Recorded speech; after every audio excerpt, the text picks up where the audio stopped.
Well, Mrs. Kiran Nadar is now joining us on this broadcast, and I thank you very much for taking the time out. And congratulations on such a fantastic exhibit, whether it is Somnath Hor or Atul Dodia creating those works through the pandemic. It must have been a difficult time for contemporary artists like Atul to create during the pandemic and capitalize very well. Well, I think this was his sort of escape. Yeah. The sort of studio was the only place that I think he felt that he could contribute to what was going on, and I think he did some fantastic works. So it's a joy to see how artists have responded to the pandemic. Right. So as we walk through your exhibits, and we're seeing such lovely works of Somnath Hor right here as well, I wanted to understand, usually when it comes to modern works, people buy it out of accumulated earnings and not out of current wealth, and hence the valuations always hold fort in the market. But contemporary, that's not the case. How are you seeing the contemporary art market pan out after the pandemic? Well, strangely, I had thought that the contemporary market would dissolve because, things were so tough. But actually, the art market as a whole has responded positively. When you look at auctions, be it auctions of moderns, which obviously prices will sustain, but even of contemporary, prices have to a large extent sustained. And so it hasn't been a bad time for art, which is one of the upswings of this period, which was unexpected to me. So would you say that the valuations of contemporary works have really not taken a beating at all post the 2020 pandemic that we saw? No, not really. Younger artists are being collected. Of course, their prices aren't huge, but people who had no interest in art suddenly feel they have a little disposable income, they want to do something with it, and they go to niche galleries and they've started looking at works. And very nice works are available. So I don't think it's taken a bad hit. I mean, you look at the Indian Art Fair, you probably will cover it, you will see that all the Indian galleries are showing some fabulous works and their prices are not rock bottom.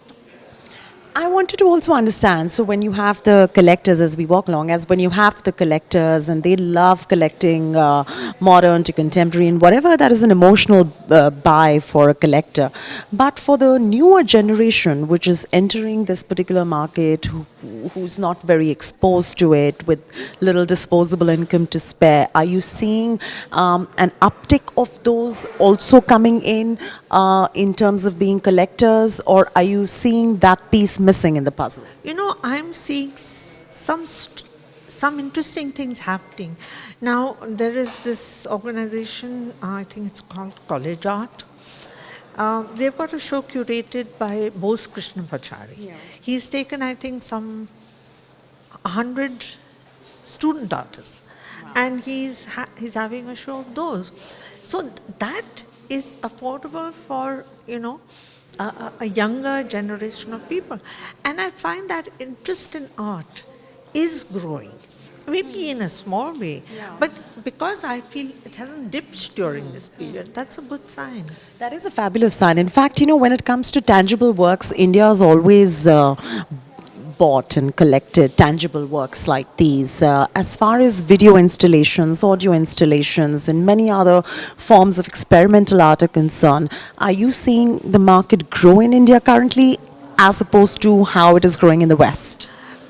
As far as video art is concerned and artificial intelligence, that kind of thing, it is currently it's not the way it is in the West.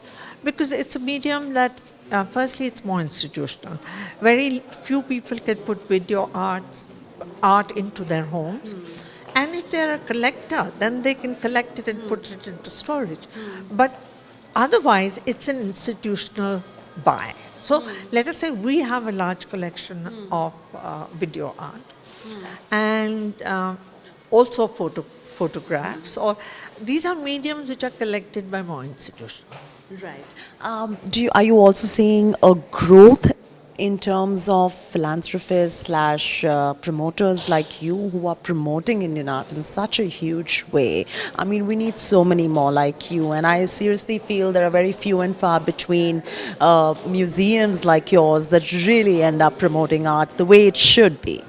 You know, Chaiti, when I started, I had thought we would have quite a few more people joining this. Unfortunately, that hasn't really happened.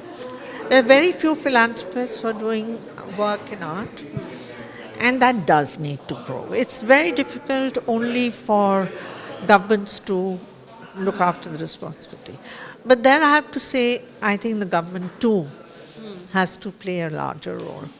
And I hope they will. They will. I'm in touch with the current culture joint secretary, and she's very interesting and supportive. So hopefully, we will have some support from the government coming in. I also wanted to get your word on the India Art Fair and what are you looking forward to this year because it is the physical format that is happening right after the pandemic. Well, I'm really looking forward to it. Unfortunately, very few foreign galleries are here because the timing also, just after the Venice Biennale is just open, everyone has prior commitments. But there are a lot of Indian galleries. Almost every single gallery in India is here.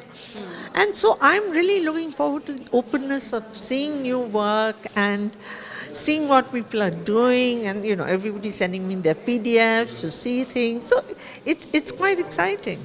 And since you mentioned the Venice Biennale, I just wanted to ask you whether it is Art Miami or Basel or the Venice Biennale or any of these international art forums, are you seeing an increase in the number of participation from galleries in India that are promoting emerging contemporary artists? Okay, let me explain to you. The Venice Biennale is basically a platform for countries. Although they have some shows of galleries promoting their own artists, but those are few and far between. It is basically countries that they give pavilions to. I mean, they have to buy them, of course, rent them. And then the countries display their art. Right. We had a pavilion 2 years ago, which was done with the KNMA and the Ministry of Culture and CII. It went off very successfully, although the subject matter taken was Gandhi, which is not a contemporary subject. But I think Rowena, as a curator, had really done a wonderful job, and we were named as one of the top 5 pavilions in Venice. Unfortunately, this year, the government has not taken a pavilion, and we are not there. And I think, the 88 countries there, and India not being there, is a statement that we don't need. Right. I mean, even a country like Nepal is there. So I hope this will become next year. We will have a pavilion and a permanent pavilion. Now, art fairs like Basel and Miami, these are commercial fairs. Yes. So in Art Basel, some Indian galleries do go. Like Vadera has a stall, or Cramol has a stall. So few Indian galleries, and they do participate. Yeah. So, but in Miami, less, because Miami is sort of a little more distant and more American sort of galleries, and European, not so many Indians. Right.